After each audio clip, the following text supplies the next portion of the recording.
Well, hello and welcome to this podcast on workplace data issues in the metaverse.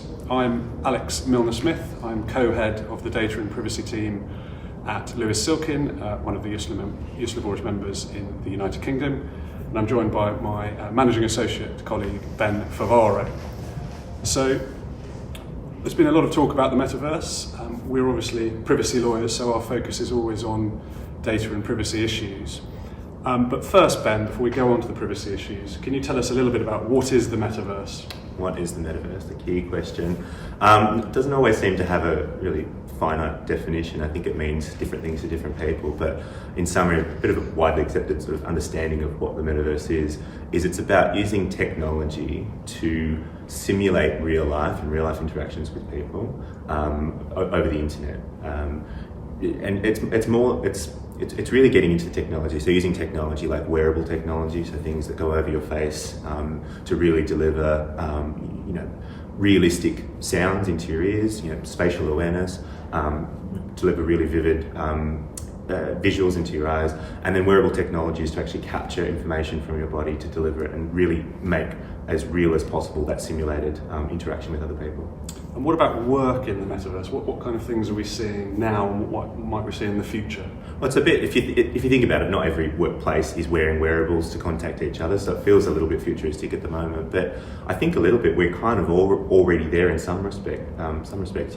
If you think about the adoption of, say, Teams and Slack and video chat in general over the last couple of years, I think every office-based workplace has really pivoted towards that. Day to day, no matter where we are in the world or the country, we can interact with each other as though we're sitting in the same room. So that's what I'm picturing into the future. I think it will be adopted more and more. I think employers will see the value in simulating that realistic environment for workers. They'll want workers, no matter where in the world they are, to feel as though they're one team and working with each other.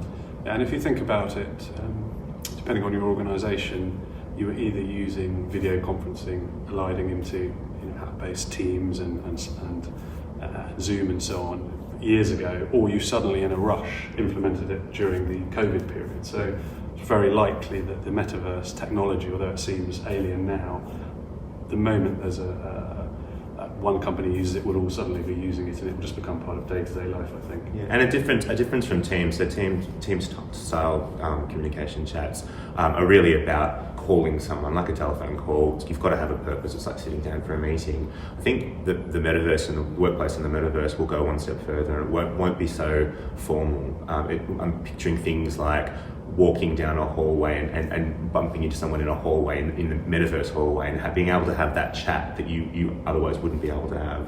So think about what I call it, coffee, making your coffee style chats with colleagues. That's, I think, what the metaverse might be able to deliver. Yeah, and I think we'll just have to, it's an idea now with some practical solutions, but it will develop over the next 10, 15, 20 years.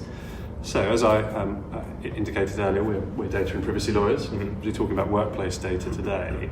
We could probably talk about what is the metaverse for hours, and it might be more interesting for our viewers than just the data issues, but that's the topic of today. So what are the data and privacy issues that we need to think about in the metaverse? What should we be worried about? What should we be concerned about? And what can we do about it? Well, I mean, as an initial point, I think of the privacy issues with the metaverse as being emerging issues because it's emerging technology. We don't actually know what the privacy issues are going to be because it's not widely adopted just yet. But if you think of any new technology in the workplace, what are the types of issues that sometimes come into play? New technologies usually use data to be functioning. A key concern of employees and the representatives is going to be the over-collection of data. So collecting new types of data, collecting too much data, using that data in a really intrusive way, in an unfair way. They're the types of issues I think that are going to come up as the metaverse is adopted within workplaces. I think it's always important, and I know you and I have discussed this a lot, whenever you're looking at new technology, to always reduce it down to the basics from a privacy perspective. Are we processing personal data? How are we processing it? Where is it being stored? What are the security paradigms that I know you're going to talk about in a second? But if we think about the metaverse, is someone's avatar, is that their personal data? Yeah, absolutely. So it's the employers are going to need to think about new issues. So new technologies bring new issues. So having a think about that.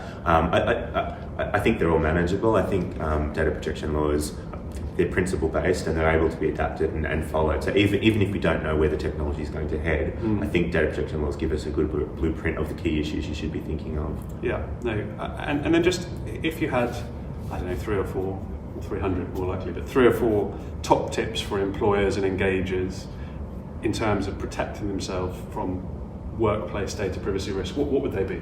I mean, top tips.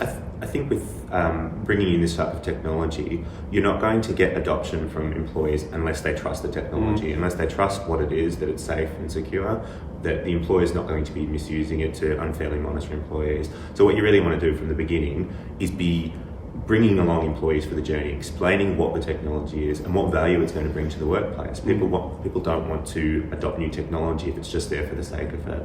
And just on that point, just to interrupt you, we obviously have general workplace privacy notices. Do you think there will be specific workplace meta privacy notices because of the myriad different data issues, or will it over time just be one of these things where you add 3 or 4 lines into a privacy notice and it's just accepted? I think it will be adopted in. So the idea of the metaverse is that it is your workplace.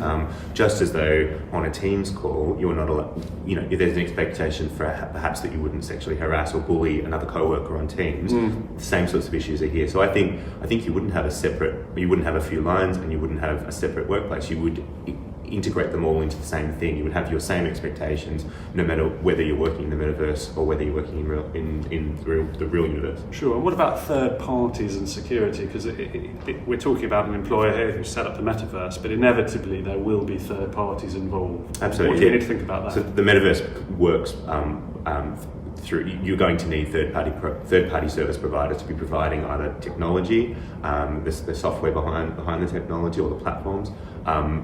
You're going to need third parties at some stage and be engaging with them. It's really important to do due diligence on those third parties, as you would with any service provider. So making sure that they're providing adequate security, satisfactory security measures, and making sure there's the right contract in place. So you really want a strong contract in place, and all of this goes towards building a trusting environment. So you want to make sure this is your employee HR, your employee data. You want to make sure it's safe and secure every step of the way. What about a DPIA? It's something that we always advise in relation to new technology, be it phone recording, AI, or metaverse tech. Is that something you would recommend? Probably explain what a DPIA is. Absolutely. Well. So in data protection law, DPIA is an assessment. It's a risk assessment, talking about setting out in detail what the project is, thinking about some of the risks that could arise from the project, and then addressing those risks, and then at the end making an assessment as to whether the project should proceed. Now, the metaverse is going to be new for so many employers. We're not going to know what the risks are. It really is valuable to sit down and have a think about the risks. Ideally in consultation with the workforce as well, or their representatives, thinking about what risks and concerns your workforce has, and then taking steps to address those risks. Maybe it means putting in some policies in place to make sure that managers aren't misusing the technology, aren't using it in a really creepy, intrusive way.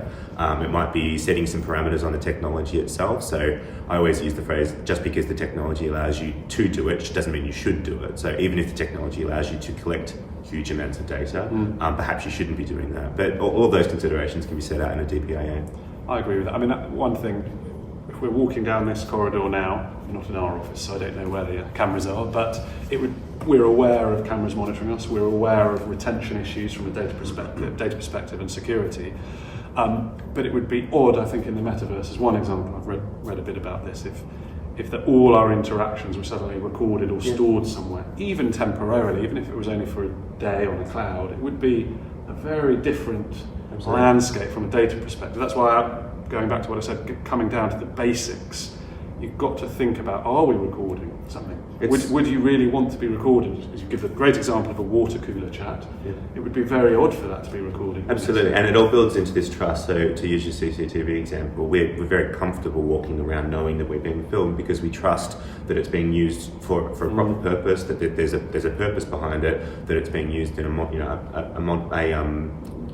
appropriate, proportionate way. We trust that when we use the restrooms that there's not going to be a camera in there. We trust that, and with bringing in technology for the metaverse, we want to create that sense of trust as well. We want to create real trust with our employees. No, I agree with that. And then trust is always the key in data and privacy. It's always the key in bringing in new technologies or doing any new processing.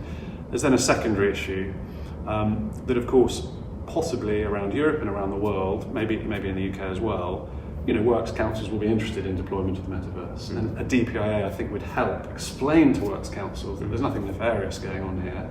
The business has thought about all the privacy issues and has ticked off and mitigated against all the risk, and that should help bring employees on and ultimately then use the metaverse in the most useful manner possible. Absolutely, and just on a final point, having those conversations can help actually communicate the value and the benefits that this technology can bring. It feels a bit doom and gloom when we talk about the risks and we talk about misuse, but ultimately this technology, the idea is for it to be brought in to make a workforce, especially a global workforce, feel as one, feel as though they're in the same room together. I think that's just, especially in the last couple of years when we've had such disjointed workforces and new joiners starting and not feeling very connected to their workforce. If we can do anything to bring our workforces closer together, I think that's a good thing. It needs to be communicated. Well, I totally agree, and we probably will end on that, and I'll just make one point. We talk about it a lot with our marketplace clients, that data and privacy shouldn't just be seen as a compliance issue. It can be seen as a positive. In the marketplace, if you're the leader in terms of privacy, it can help with your sales.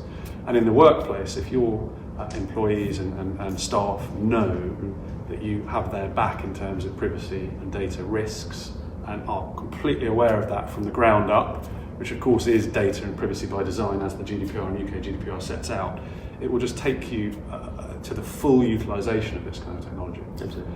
I think we'll end it there, and thank you very much for listening. We'll probably do a seminar on this over the next 6 to 18 months, and no doubt we'll talk about it again over the next 10 years inevitably. So thank you very much for listening. Thank you.